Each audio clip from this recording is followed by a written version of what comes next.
You are listening to episode number 30 of the Secondary Science Simplified podcast. Hey, and welcome back. Last week, we entered a new series on revamping your pedagogy to make it more student-centered. In episode 29, we covered what that really means, and I left you with a few questions to reflect on your current teaching practice. If you missed that episode, I really want to encourage you to go ahead and press pause and head back and give it a listen because I think it will provide some much needed context for today's episode. Because today we're going to talk about why you should consider making the shift to a more student-centered teaching practice this upcoming school year. Not only will it better serve your students and it better allow you to serve them, it can also require less from you if it's implemented correctly. And I promise this isn't too good to be true.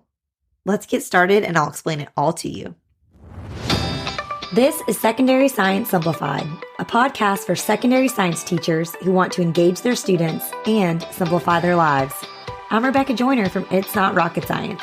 As a high school science teacher turned curriculum writer, I'm passionate about helping other science teachers love their jobs, serve their students, and do it all in only 40 hours a week. Are you ready to rock the time you spend in your classroom and actually have a life outside of it? You're in the right place, teacher friend. Let's get to today's episode.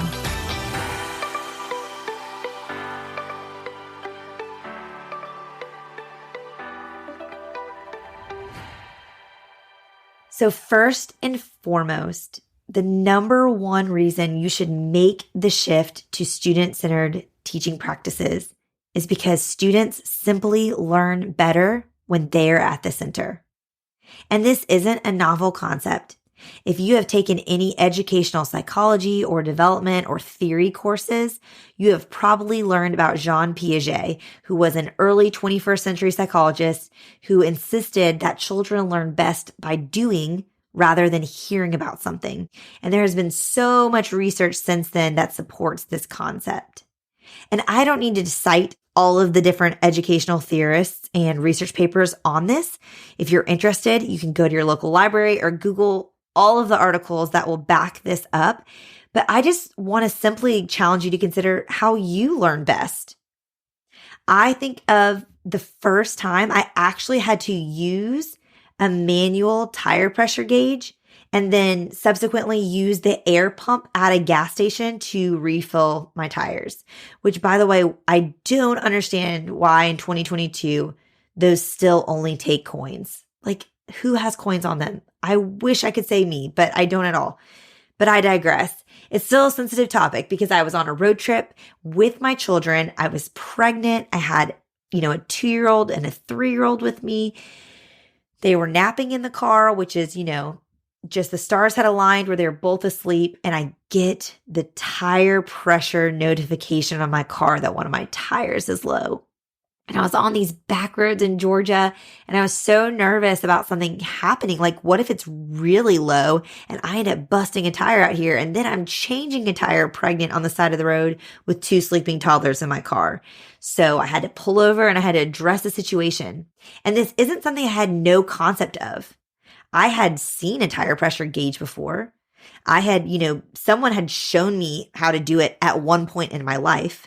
And even in that moment, I was able to Google and read step by step, like on ehow.com, exactly how to do it.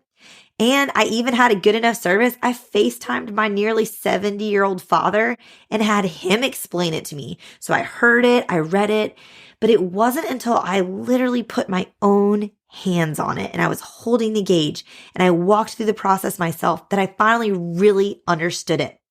And I had a memorable enough experience that now anytime this happens again, I won't panic. I know what to do. I can refer back to that learning experience and I can walk through those steps again. I truly learned how to use the gauge and how to use the air pump and all that goes into that.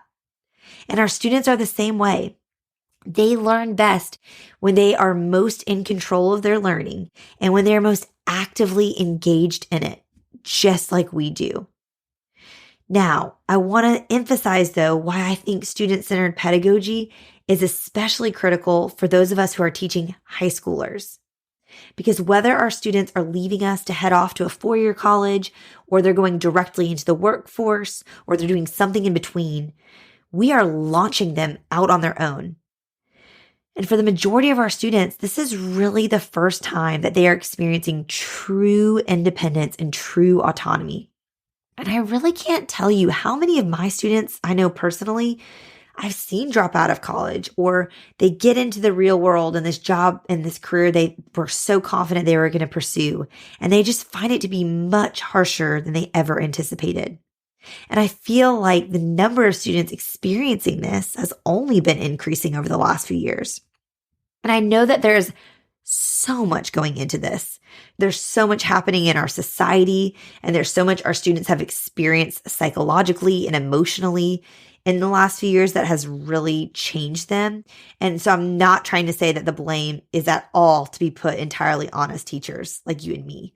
But I do think, when I think about myself as an educator, that I can always do a better job pushing my students, however reluctant they may be, to be more responsible for their own learning and to create experiences like I had with that tire pressure gauge, to really be actively engaged in it in order to really learn it.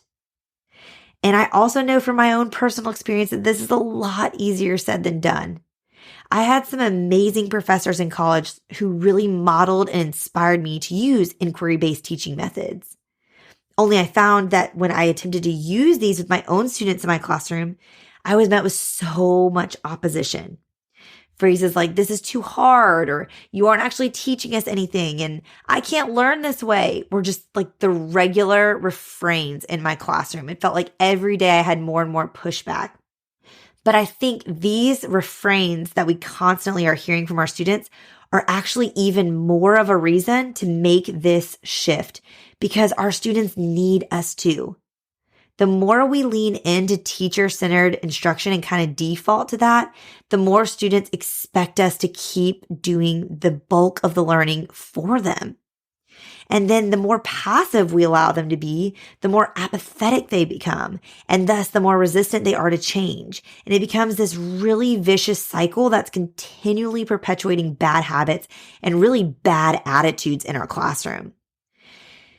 And I know for you and me, this is exhausting to hear our students talk this way and to constantly feel like we're fighting against negative attitudes, or, sometimes even worse, completely non-existent attitudes. Students that are so apathetic, they're just completely disengaged. And I know it would be a whole lot easier to just default back to those traditional pedagogy things that we've done that are teacher-centered and lecture-driven. We've been doing them for years. And if you've been around here, I believe there's a place for effective and engaging lecture in the classroom. And I will make sure to link a blog post in the show notes at itsnotrocketscienceclassroom.com/episode 30 about my thoughts about lecture. But I also believe that we have a responsibility as secondary science teachers specifically to equip our students to be independent learners, critical thinkers, and action takers. And I really believe that can best be done through a pedagogy that is centered around students. And this is again why I really wanted to do this series of podcast episodes now, while hopefully you're on summer break before the school year starts up again. Because I know that making a shift in your pedagogy will be a big change for you, and it will be a change for your students to adjust to. And so I think that change and transition can happen a lot more easily if we do it by starting the year fresh with these changes, and we kind of set the tone that learning is going to be done a different way in our classrooms. Regardless of how learning is happening in any other classroom in your building, this is how it's going to go down in your classroom. Another reason I think it's important to make the shift to a more student-centered pedagogy is that it creates space for you to better serve your students, for you to differentiate more, and just have the ability and capacity to meet a variety of students' needs. It is so hard. I don't need to tell you this, but it is so hard to meet the needs of every learner in our classrooms when we're managing 30 plus students and we're doing it on stage while they're all seemingly sitting in the audience, just staring back at us with their mouths open. It is a whole lot easier to meet those students where they are when we are amongst them, when we are working alongside them. When I think of like a ship analogy, like when we are on the crew in the learning process rather than sitting in the captain's seat, steering the ship. We don't need to be driving the entire ship. We need to be on the crew with them in the trenches, making things happen. I really think this helps with addressing student apathy too, which I know is a huge issue and one of the main reasons why a lot of us have pushback against putting the time and energy to shift to student-centered pedagogy. Apathy is a problem. I acknowledge that. Student-centered learning isn't you giving them, though, a bunch to do on their own. It's not you giving this whole group of apathetic students like a load of stuff to do and then piecing out and sitting at your desk or going to the teacher's lounge to reheat your coffee. That's not what student-centered learning is. Student-centered learning is giving them autonomy apart from you so that you are free to leave your stake out at the demo table in the front of your whiteboard and move around your room and actually engage with students on a one-on-one basis. That's why I love student-centered learning.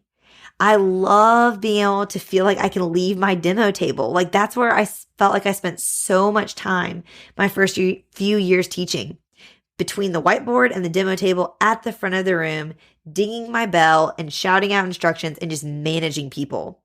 And I felt like the more mature I got in my teaching practice and the more experience I got and the more I learned from other educators around me, the more I was able to kind of leave my position and my stakeout up there and move amongst the students and really meet them where they were.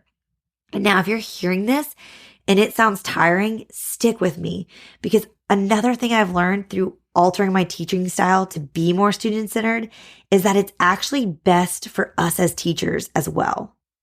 Because that teaching is exhausting. I know for me, there were days I would get home and like my back was sore and my voice was hoarse. And I'm like, did I just do like back-to-back Broadway productions? Because that's what it feels like. I want to take off the tap shoes, so to speak, and put my pajamas on, even if it was 4 p.m. So I get that feeling of exhaustion and feeling like you're almost performing on a day-to-day basis. But that's not what being a great teacher has to be like. So much, especially in these last few years, has been put on teachers, and it seems like less and less support is being provided to teachers as more and more responsibilities are given. And it's too much. So we can kind of kill two birds with one stone, so to speak, by serving our students and putting them at the center of learning. It also takes us out of the center of learning. And this can actually be incredibly relieving. It can suck way less energy out of you if you do it well and you get out of that position on center stage and you start to be among students in the audience and having more of those one-on-one relationships and those one-on-one connections and conversations that take way less energy being drained from you than being at the front on stage feeling like you're putting on a show every day for students and especially trying to get those apathetic students to lighten up and engage. It kind of takes the pressure off when you step aside and push students into the spotlight. Okay, so how do we actually go about doing this? How do we actually shift our pedagogy to better equip students and then also better serve ourselves so that we can then serve our students? That is what the next 2 episodes are all about. So please stay tuned. Wherever you listen to Secondary Science Simplified, be sure to follow or subscribe so that you'll be notified when the next episode in our series drops on Monday. And in the meantime, if you are just like listening to this and you're kind of fired up and you're just like itching to do something practical to feel prepared for next school year, you need to go to itsnotrocketscienceclassroom.com/challenge. I have a free classroom reset challenge, and this is the perfect time of year to do it. It basically walks you through 5 tasks to do in your teaching space, whatever that looks like, in order to feel like your physical teaching space is ready and prepared for next school year. So while you're waiting and figuring out how to shift your pedagogy to be more student-centered, which is coming, that's all coming in the next 2 episodes, go to itsnotrocketscienceclassroom.com/challenge and let's get your classroom organized in the meantime. And then I'll see you next week for more. All right, teacher friends, that wraps up today's episode. If you're looking for an easy way to start simplifying your life as a secondary science teacher, head to itsnotrocketscienceclassroom.com/challenge to grab your classroom reset challenge. And guess what? It's totally free. Thanks so much for tuning in, and I'll see you here next week. Until then, I'll be rooting for you, teacher friend.